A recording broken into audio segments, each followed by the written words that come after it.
world is one single and ugly truth. Life must take life, in the interest of life itself.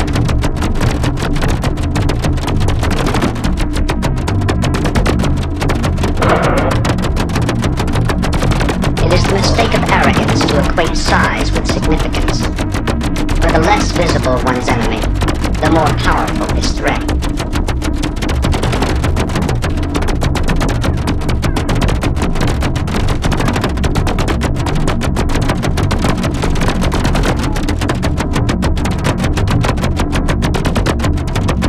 My name is Nils Hellstrom.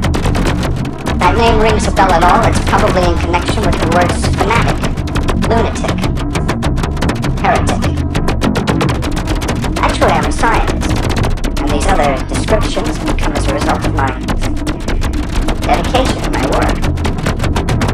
My obsession, some would call it, with certain findings I've made. It's not easy to be obsessed. Past 18 months, it's cost me 2 fellowships, 1 assistant professorship, and even a few friendships. I don't care about that, really. In a way, it's kind of flattering. What I really regret is that after 9 years of concentrated work, I've learned saying something that no one wants to hear. But unless someone does hear, unless someone is at least exposed to it, we as a species might pass from existence without ever knowing why.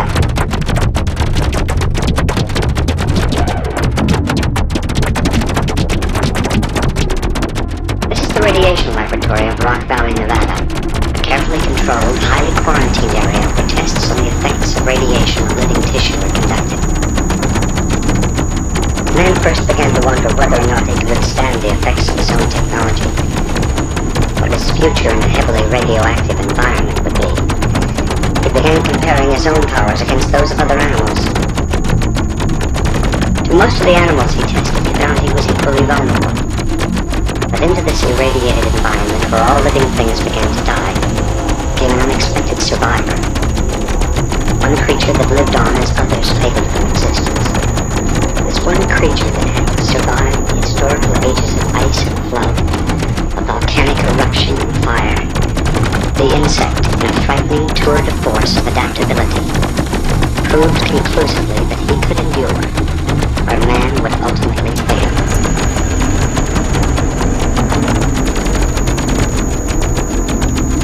This and other evidence leads me to the following belief. I'll tell it to you once, I'll tell it to you simply. I'll tell it to you in terms that no one likes to hear. If any living species is prepared here, it will not be man. Long before the time that hydrogen bombs and pollution have put an end to us, we will face competition for the Earth itself from a life form we arrogantly ignore. We will be overrun, deposed and succeeded by an army that was here long before us and is ultimately better equipped to survive than we did. Battalions of mindless soldiers entering the contest with capabilities beyond our imagination. Yes, I'm talking about insects. And if you at this moment dare to think this is lunacy, I invite you to remain in your seat.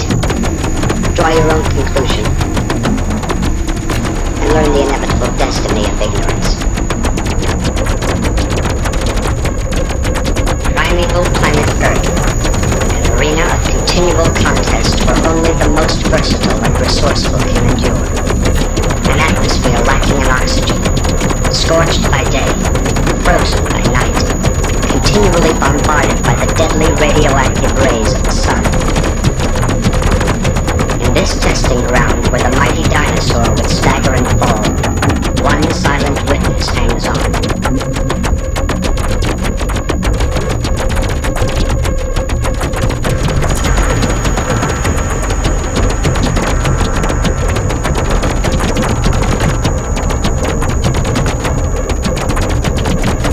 With a 300 million year head start on man, the insect begins to develop his powers.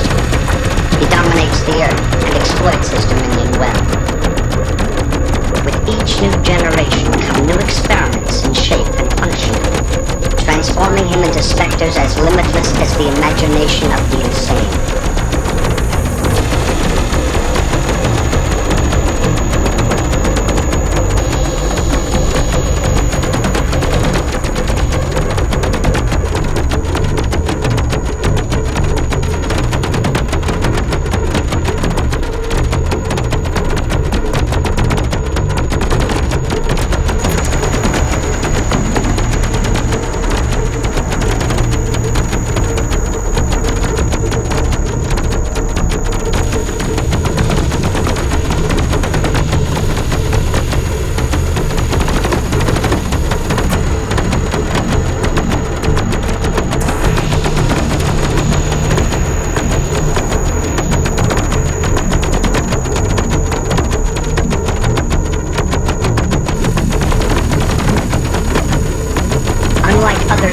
Who struggled against their environment, he learned early to seek its protective embrace.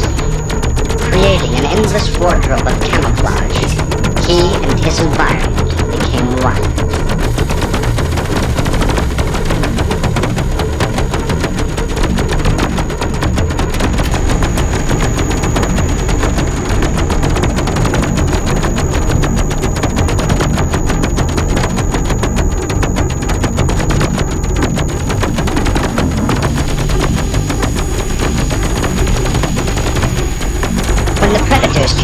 was nowhere to be found. So artistic his methods of deception that they would crawl upon his body in their very search for prey.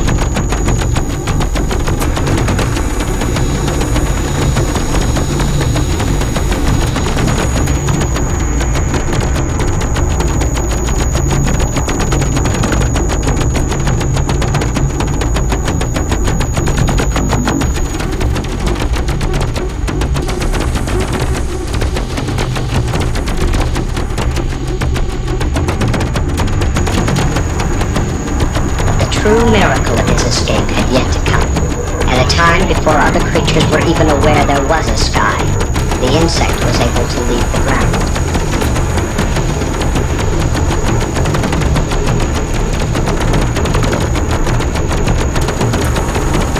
$50 million years before the first bird would appear, the insect had accomplished flight. An ingenious system of hinges and muscles carrying his awkward body upward in sublime defiance of the hungry creatures below. Having exploited the water and land, now into a virgin sky they soared. Their instinctive need for expansion nurtured by the winds of heaven itself. Like a cloud of contagious virus they sweep across the land, infecting with their numbers the entire face of the globe.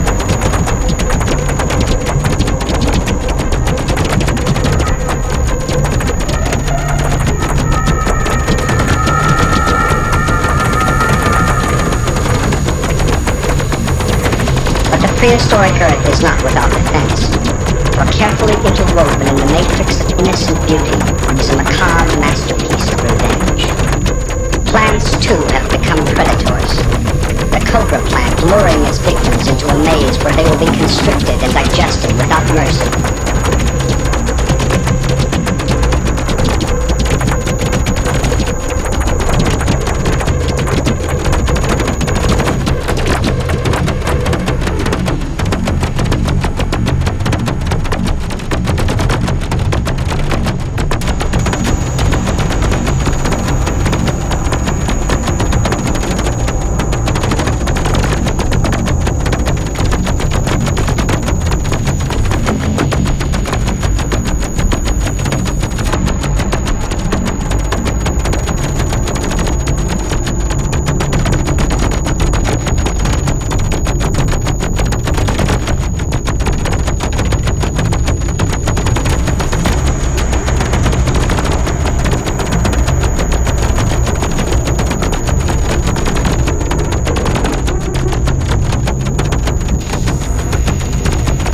Gaping its jaws with menacing hunger, the Venus flytrap beckons with gentle perfume.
Struggle to escape, exciting the deadly tentacles to descend.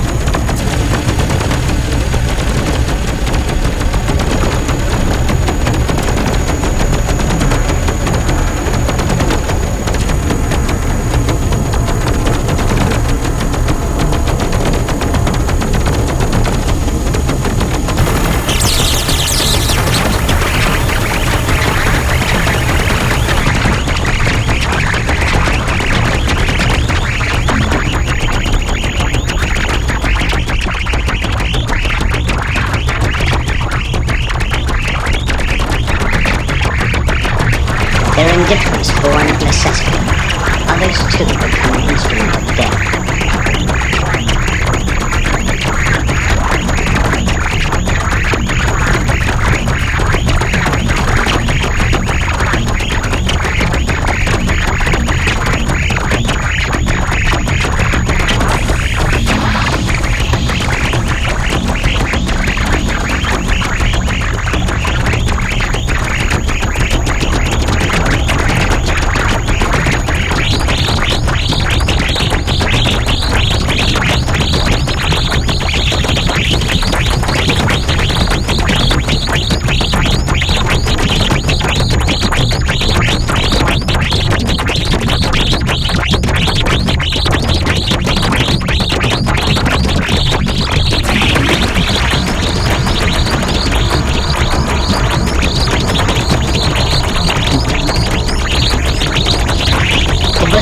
Hardship of life that stimulated their incredible resourcefulness. With an overpowering urge to survive, certain insects began pooling their resources to form a defense against the treachery outside. In a climate of deficient rain and sparse vegetation, the harvester ant took the first primitive step toward agriculture, gathering seeds during periods of abundance to store them below ground, where they would provide food for the colony during the months of drought.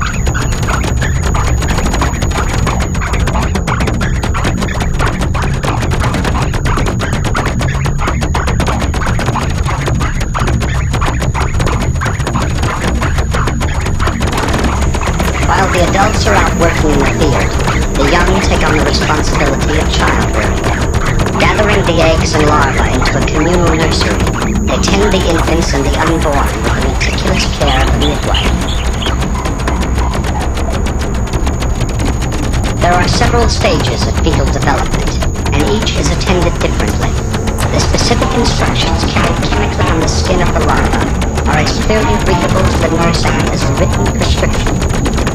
The soon-to-be-born larva, a pre-adjusted formula must be made, the nurse ant regurgitating it directly into the newly formed mouth.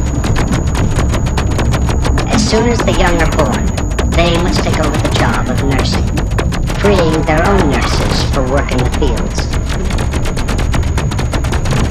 Into their subsistence diet falls an occasional gourmet's delight. A dead bee becomes a banquet, and they will guard it with their lives.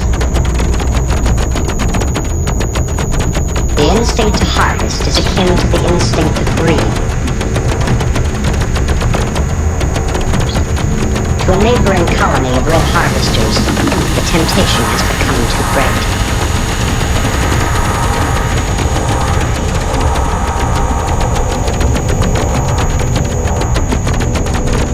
Over the carcass of a bee, they plunge themselves into destruction.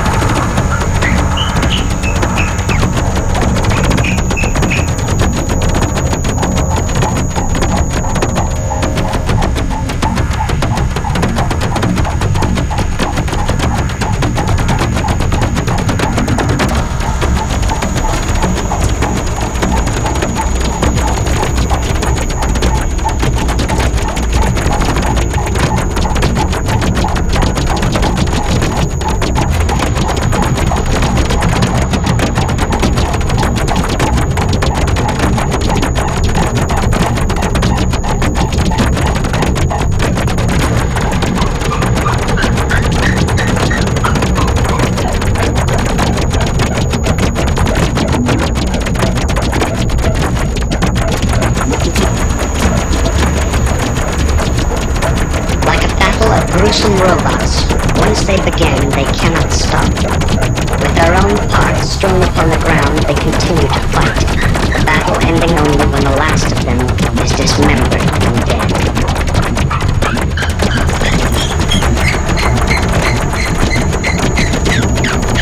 Let it be said of the harvester ant that he displayed more than one similarity to man.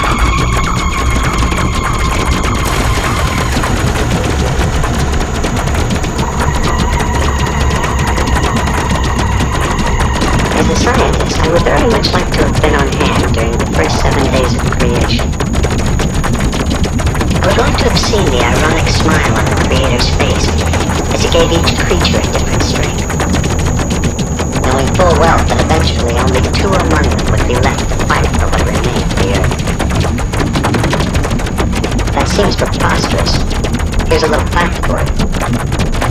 Today, as most other animal species are diminishing in population, only 2 are definitely on the increase. Man and insect. Man, because he is the only creature with the ability to radically change the Earth. The insect, because he is the only creature who can adapt to whatever changes man can make. When you see him in a certain perspective, it is we who are the dwarves. He who is the giant. He can pull an object 100 times his weight. Jump a distance 50 times his size. And if he's carrying the right kind of juice, kill tiny creatures like us with a simple bite in the back of the neck. Assuming for the moment that he is our opponent, let's see in a physical sense what he has going for him. Face is functional without expression. Only eyes and a mouth, just enough to keep the rest of the body alive. The muscles to smile with, frown with, or in any way betray what's lurking beneath the surface. You'll notice he has no ears or nose, but don't think it makes no difference. You can see it, hear it, through 1,000 tiny hairs that warn him about presence in every pore of his body. Compared to man, it's considered primitive. But for this reason, he's ultimately more durable. Their life begins as ours, the fertilization of a single cell.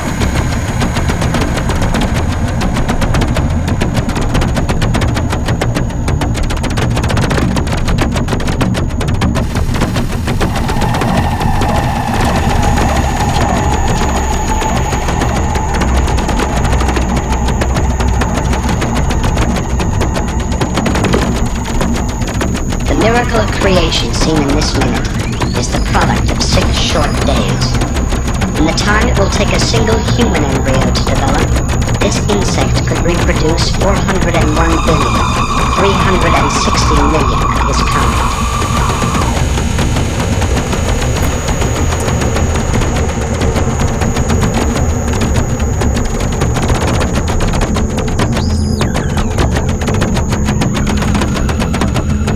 Unnoticed and unloved, they come into this world possessing all the knowledge they will need for an entire lifetime. None will teach them, none will show them. Programmed from birth to death, each has inherited the total sum of 300 million years' experience. They are born now because the lessons were learned then.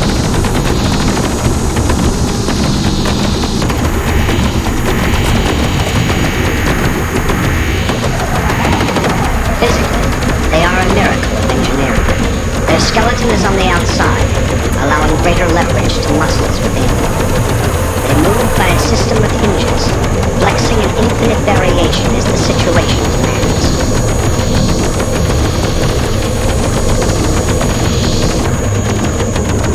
Air is taken not by lungs, but directly into the skin, by a body that acts as a bellows.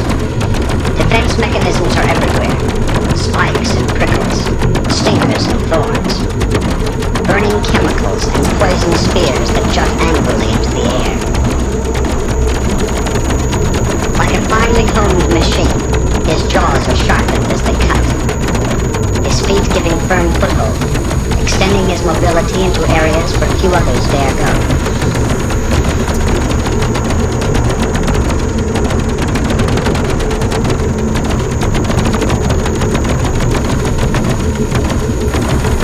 His heart is something alien. A colorless substance courses through his body in response to the spasms of the transparent chamber.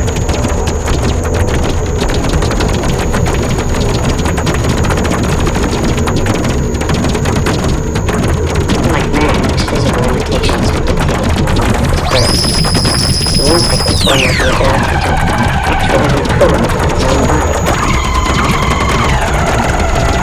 Age is the limits of his capability, miraculously transformed into a higher being. The caterpillar is born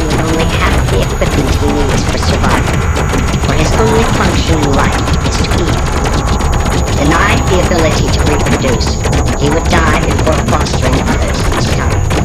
But from his incomplete body, he will salvage new life.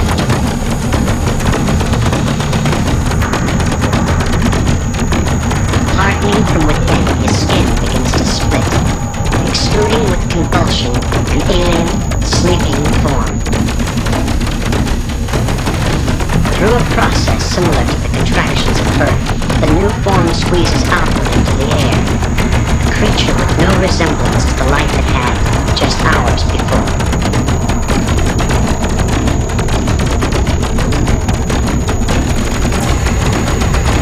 Now helpless, without eyes or legs, the pupil form extends a club-shaped appendage and struggles desperately to attach itself to the branch.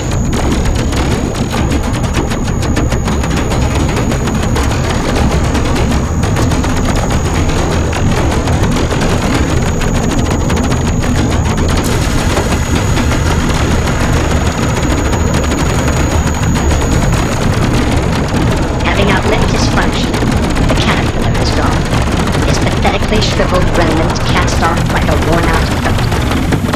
It is the miraculous process of metamorphosis.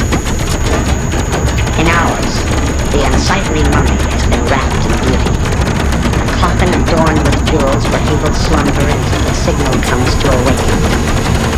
Within the privacy of this chrysalis, his transformation becomes complete. New cells replacing the old to create an entirely fresh existence. A creature with no awareness, no memory of any existence past.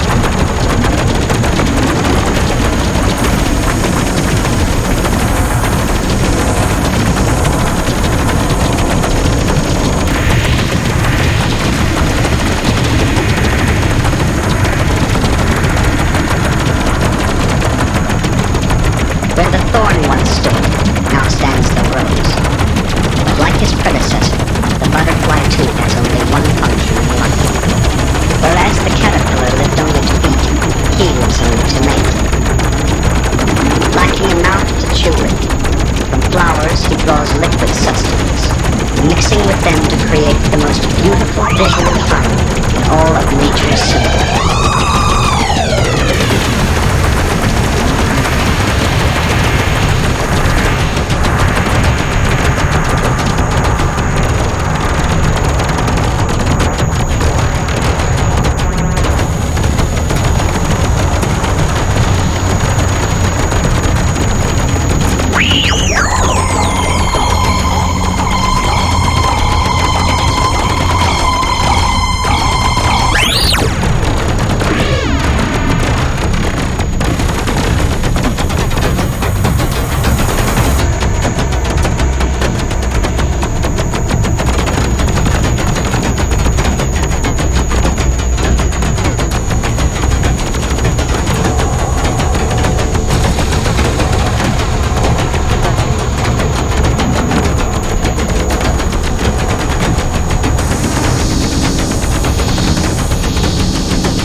Main computer center at the California Institute of Technology.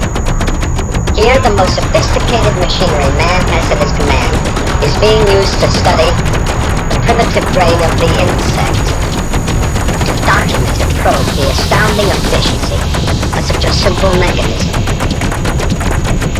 Compared with man, we have to admit that the insect does not display what we could describe as intelligence. But don't feel too proud about that. Because where there is no intelligence, there is also no stupidity. His brain is without evaluating power. It has no capacity to reason or to hesitate before reacting. Ironically, this works in his favor. For without man's burden of injecting emotion into what he sees, the insect reacts instantaneously, without regret, without regard for any but himself. cyber-like primitive computer, able to respond to information at the flick of a switch.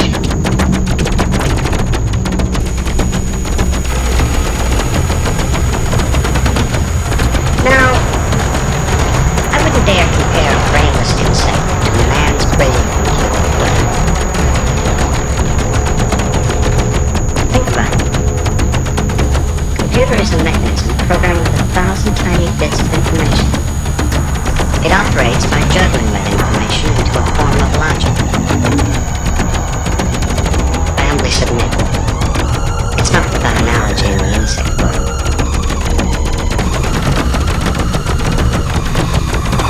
The living prototype of the computer was designed by nature herself, long before man ever set foot on Earth.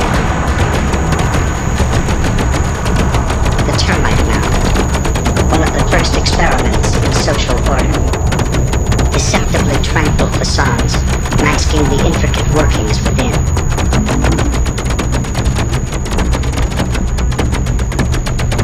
Moving through the hidden circuits, 1,000 tiny particles of information organize themselves into a form of indisputable logic.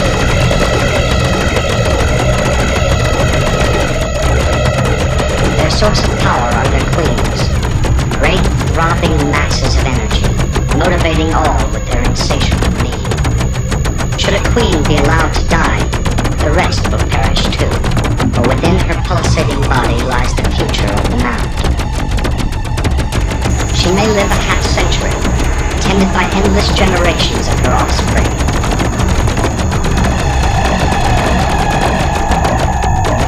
Unable to feed herself or move, she exists to manufacture one product, the indispensable commodity of new life.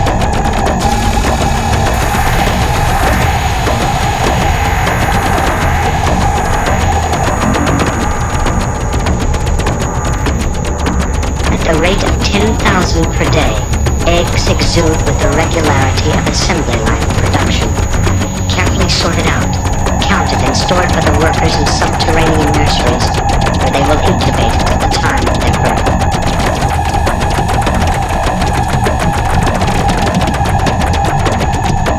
Once born, they too will make their demands, requiring continual feeding until the time they can fend for themselves.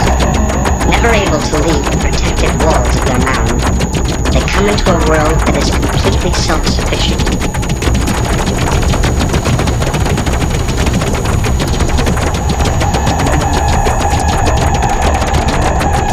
In one section is a garden, a working insect farm where tiny mushrooms are carefully cultivated to supply a never-ending source of food.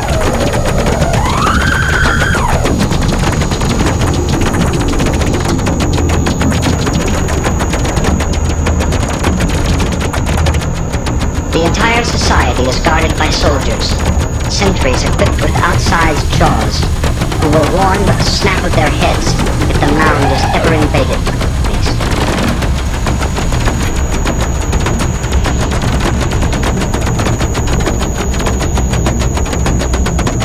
Their greatest enemy is the sun, its scorching rays drying their protective walls to the consistency of dust.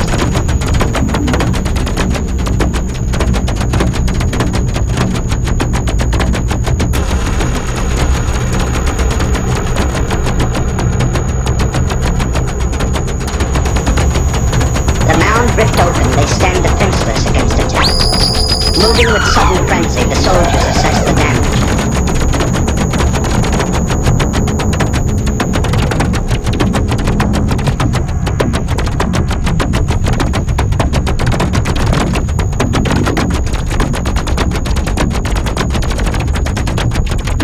With frightening efficiency, the mound suddenly comes alive. A troop of workers proceeding with incredible speed to heal their wound before the predators arrive.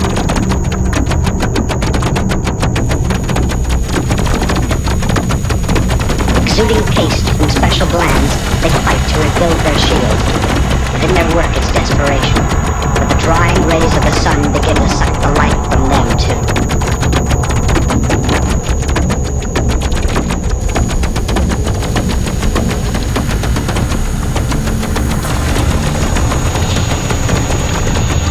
A Alerted to their helplessness by a scent in the air, a battalion of black ants has marched in for the kill.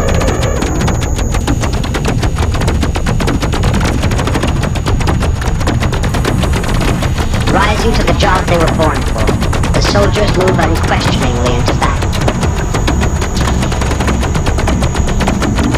Heedless of a battle that rages only inches away, the workers toiled ceaselessly to seal off their world from the dangers outside. Deep within the catacombs, sudden attention is turned to the queens.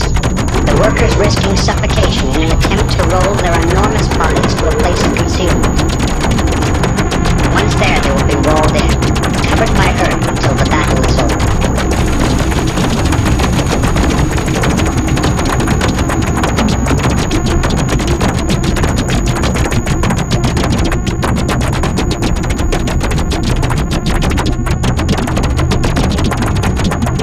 Suicidal dedication, the soldiers continue to fight, attaching themselves to their enemies so that even in death, they will hold them back.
killed by insect-borne diseases than by any other single cause.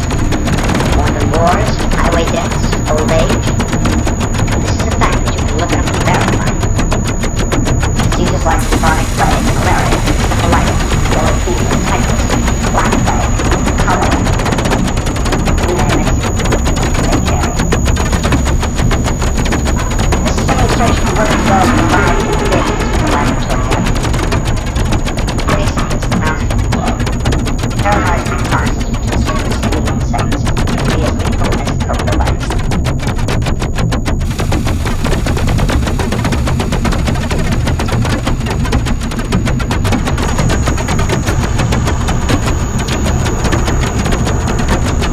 Today, increasing numbers of people are born with a fatal allergy to wasps and bees, which is called an anaphylactic reaction.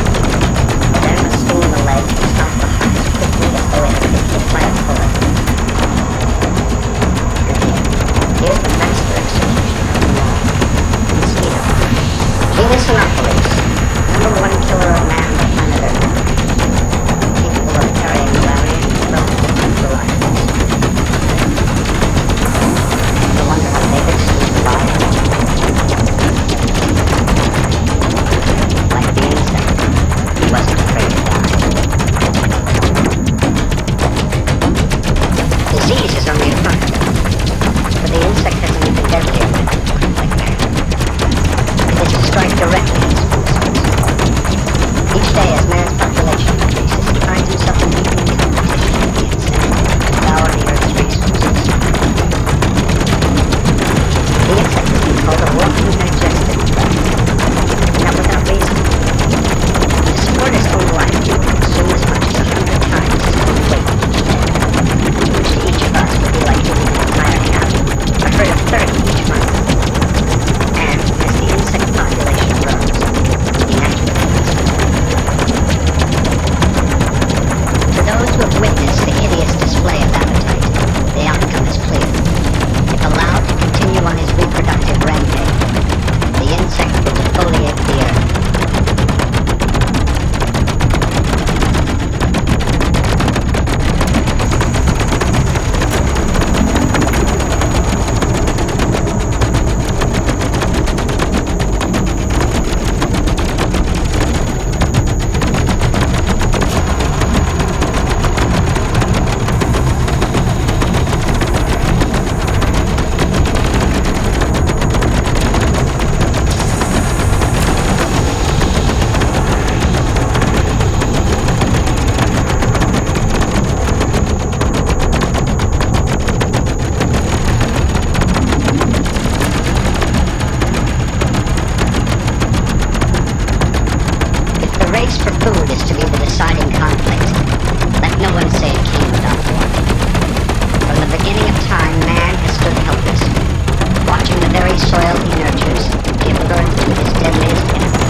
Ghost of biblical terror, he rises still, summoning his sleeping troops to pillage and destroy everything that lies in their way.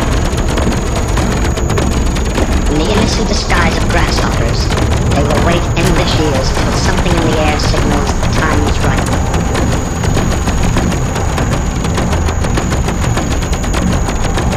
Then massing together, their bodies begin to change. Like jackals to hide, great jaws and wings burgeoning outward as they begin their monstrous flight into hell. Too late, they are recognized as the locusts.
Before marching into battle, it's wise to assess not the weaknesses of one, but the strengths of one.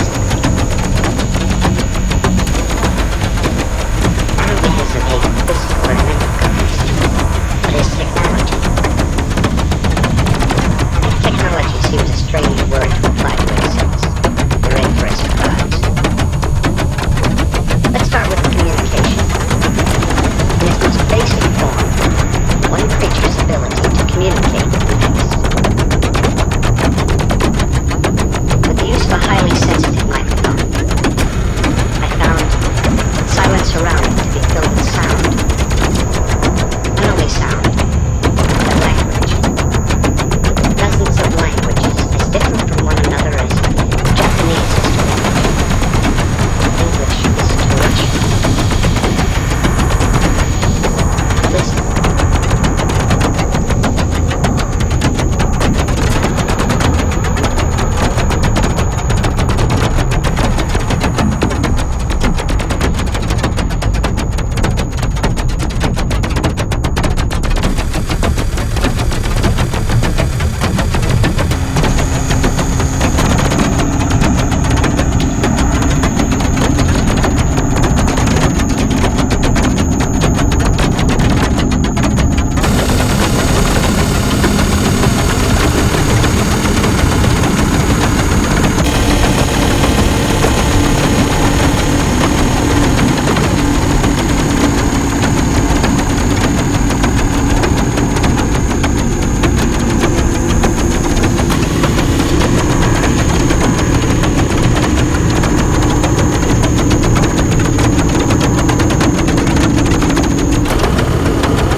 Penetrating the night air 20 miles in every direction.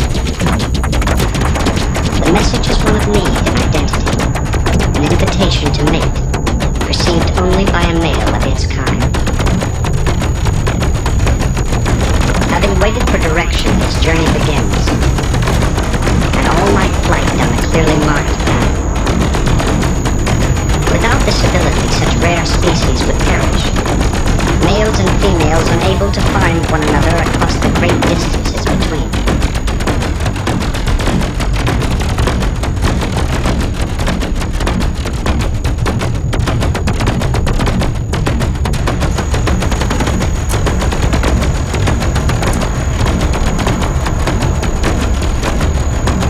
Anonymous in the night, their once-in-a-lifetime courtship begins. Their missions now complete through this miracle of reunion.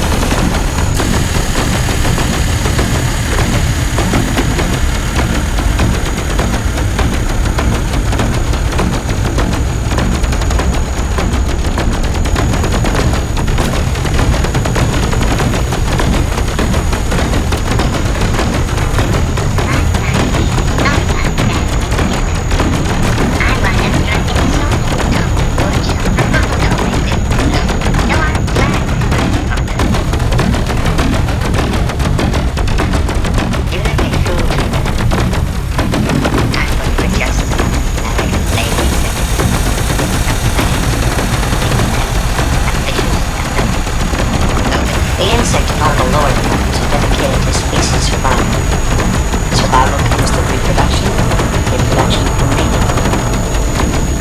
The man must be setting his right. Perfume is right, music is sweet, and at least one partner feels love from the other. The reproductive act might never occur.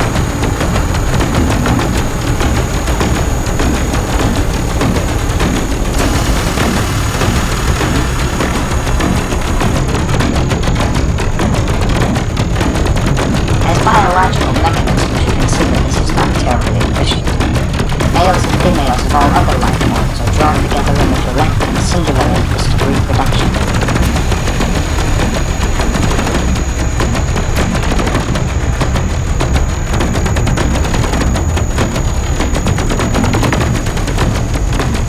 We earlier demonstrated that the insect has only a semblance of heart. Let it now be known he has no soul. Free from the concept of romance, the act of procreation occurs as simply, naturally, and obliviously as eating. Neither does beauty play a part, for the only requisite between consenting adults is that they be of the same species.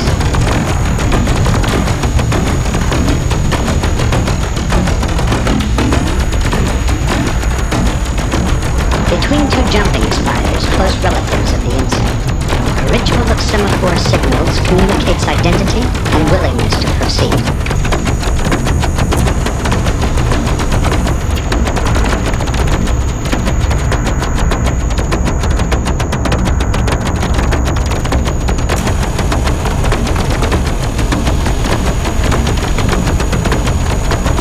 A macabre parody of the norm, the male sexual organ is located in a modified foreleg called the palate.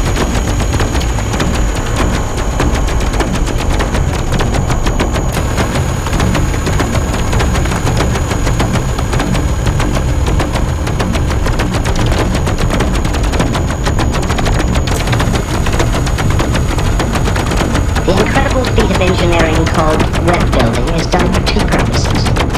First, to catch a meal. Second, to catch a mate.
Victorian tulip ball?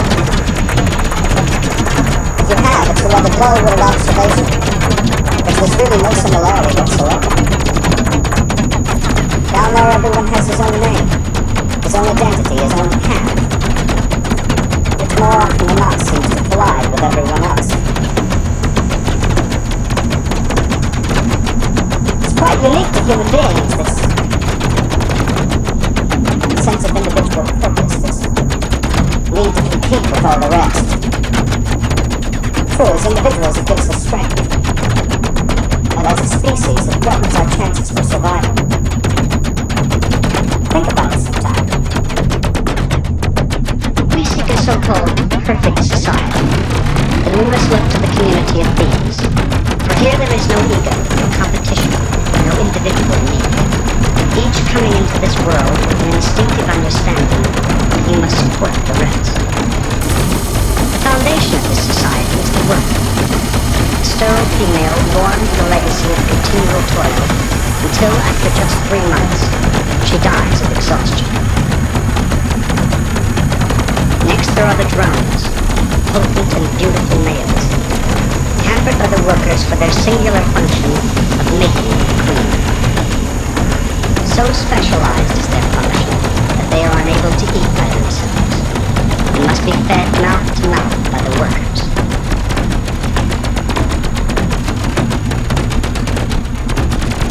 Larger and more imposing than the rest, it is the queen who gives the hive its energy and purpose. She is the only reproductive female, therefore the very life's blood of the species. Tending her with selfless concern, all seem to know that only so long as she lives, so lives the hive. To demonstrate the extent of this concern, I remove the queen from her flock of loyal subjects.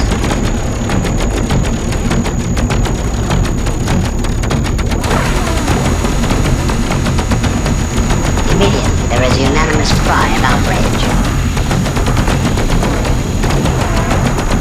But as the news filters down through the ranks, the workers begin to act. Selecting the larvae of ordinary workers, they feed them with royal jelly, a substance which will turn the commoners into queens. As the larvae will now grow larger, royal chambers are prepared. A gigantic nursery to nurture the only hope for their questionable future.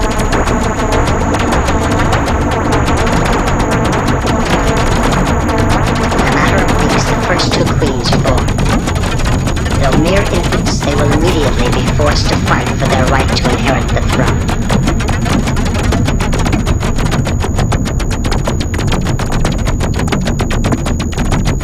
Clustering around them, the workers act as seconds, crowding them together so they will fight to the death, but pulling them apart so that both will not die.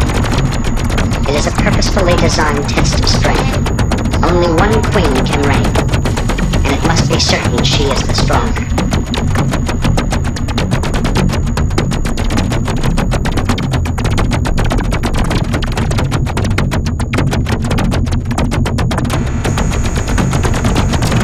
Suddenly, the contest is over.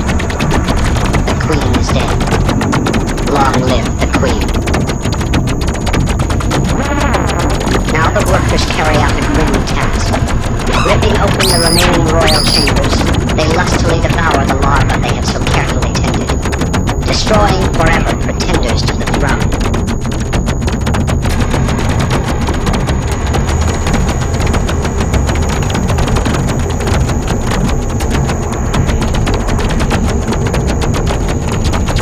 But if the hive is to endure, the virgin queen must mate. Pushed outward to the sky by the excited mob of drones, she soars high above the rest, enabling only the strongest among them to reach her side and mate.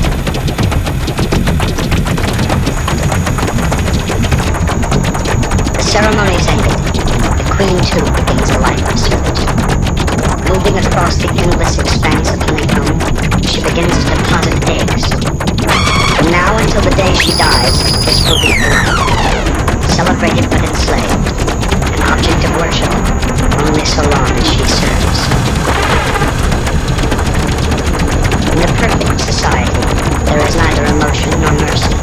Precious space cannot be wasted on those who have outlived their usefulness.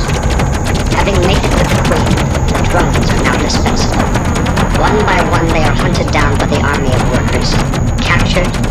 cruelly cast out to die.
destruction can play like gods. Who are they, after all, but a bunch of wretched, unimportant, heathenistic creatures?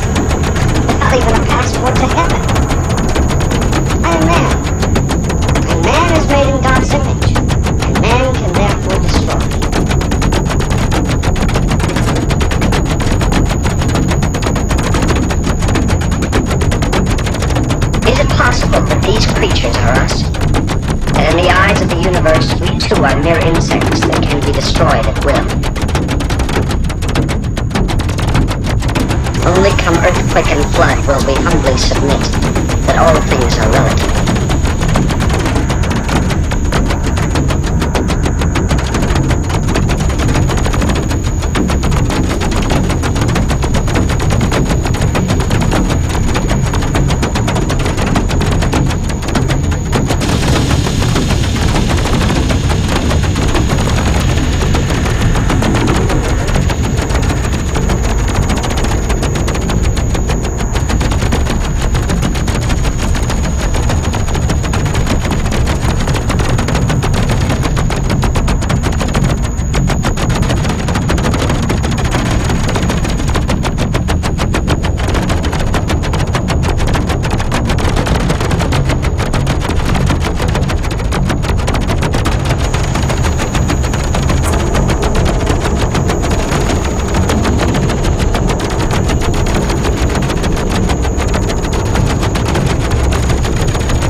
Their minutes have been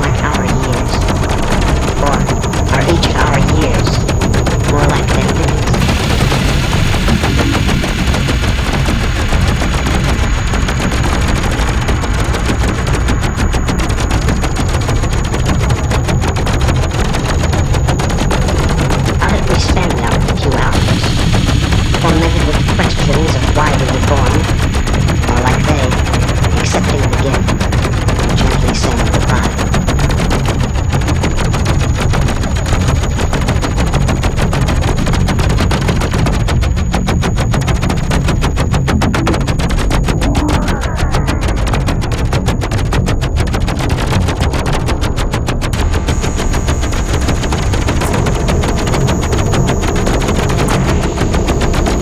Its neighboring planets, the Earth is unique, for it alone was given the force for life. Among the many forms of life, man proclaims himself the apogee, and believes he has an alliance with God.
The Earth in a never-ending search for prey, their column extends for more than a mile, 20 million strong, guarded by soldiers every inch of the way.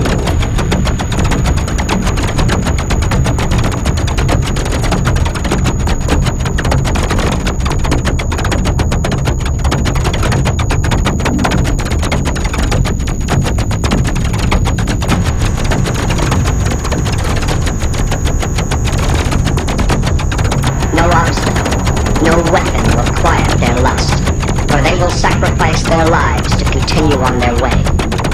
Bridging a river with their own bodies, those on the bottom will quickly drown, continually replaced by others until all have moved across, unconcerned with the ones they left behind.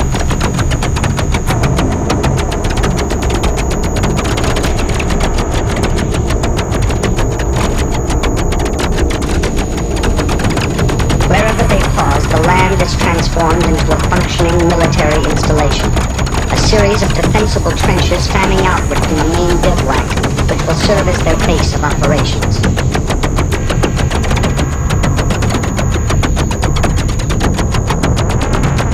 While living quarters are constructed within, the outside is guarded by sentries.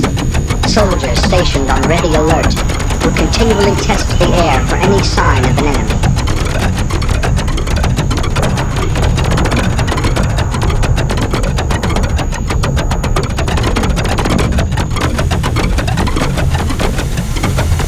Quarters are deemed suitable. From here they will launch their attack, pillaging an area of several miles around and dragging back the spoils for storage.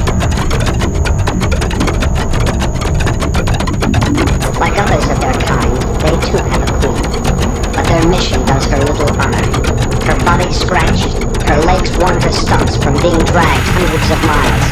She is unceremoniously pushed into a place of safety. Those that maneuver her are born to this one job in life, called by scientists the royal job.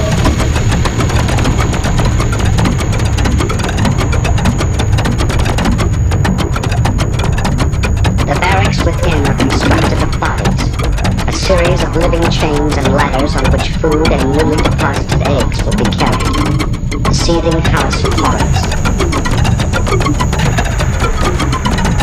While on the outside, soldiers will soon begin to fall. More are created within.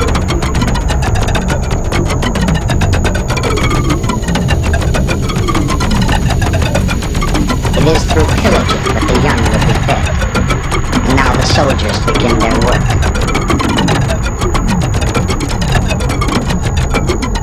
Pouring out of the fortress, a raid begins. The ants fan out and form a huge pincers to encircle and confuse their prey.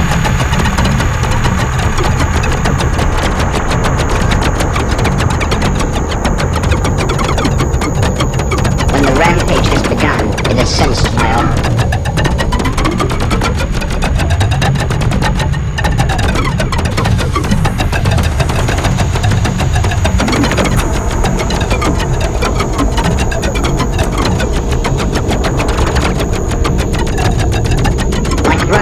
Forest fire. In their very panic to escape, some will race directly into the flame.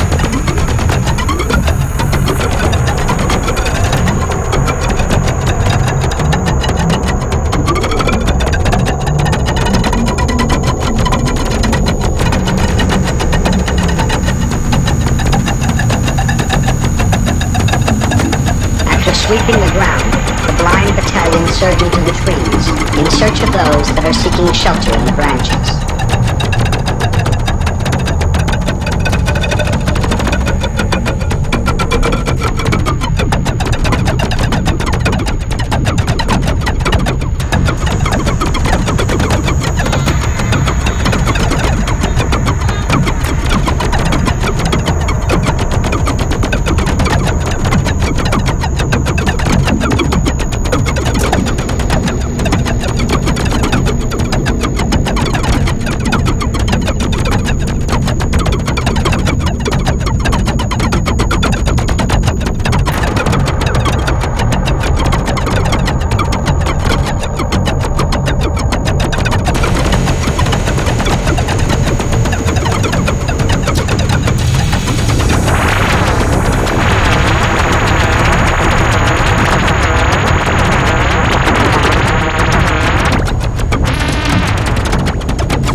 Soldiers will come only a small taste of the spoils. The bodies of their victims carried back forward to be evenly divided among the waiting millions. The army whose discipline has conquered even hunger is the army that must be respected by all.